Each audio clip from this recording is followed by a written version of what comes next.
Genesis chapter 3. Now the serpent was more subtle than any beast of the field which the Lord God had made. And he said unto the woman, Yea, hath God said, Ye shall not eat of every tree of the garden? And the woman said unto the serpent, We may eat of the fruit of the trees of the garden. But of the fruit of the tree which is in the midst of the garden, God hath said, Ye shall not eat of it, neither shall ye touch it, lest ye die. And the serpent said unto the woman, Ye shall not surely die. For God doth know that in the day ye eat thereof, then your eyes shall be opened, and ye shall be as gods, knowing good and evil. And when the woman saw that the tree was good for food, and that it was pleasant to the eyes, and a tree to be desired to make one wise, she took of the fruit thereof, and did eat, and gave also unto her husband with her, and he did eat. And the eyes of them both were opened, and they knew that they were naked. And they sewed fig leaves together, and made themselves aprons. And they heard the voice of the Lord God walking in the garden in the cool of the day. And Adam and his wife hid themselves from the presence of the Lord God amongst the trees of the garden. And the Lord God called unto Adam, and said unto him, Where art thou?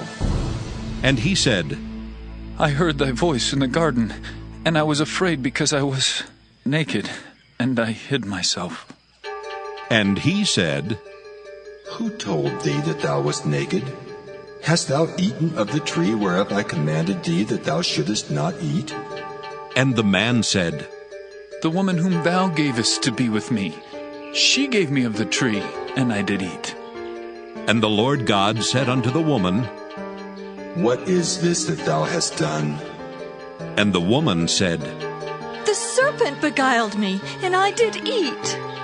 And the Lord God said unto the serpent, Because thou hast done this, thou art cursed above all cattle, and above every beast of the field.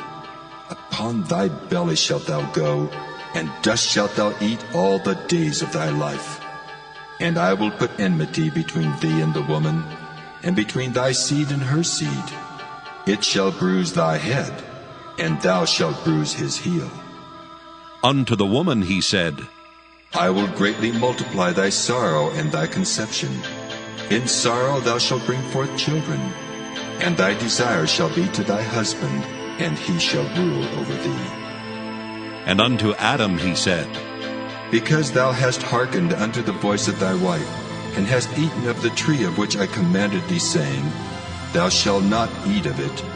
Cursed is the ground for thy sake. In sorrow shalt thou eat of it all the days of thy life.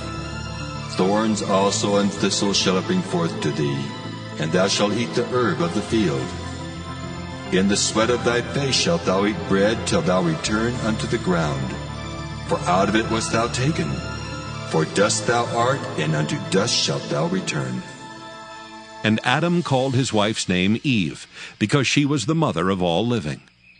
Unto Adam also and to his wife did the Lord God make coats of skins, and clothed them.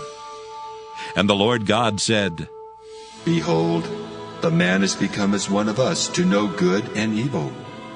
And now, lest he put forth his hand, and take also of the tree of life, and eat, and live forever. Therefore the Lord God sent him forth from the Garden of Eden to till the ground from whence he was taken.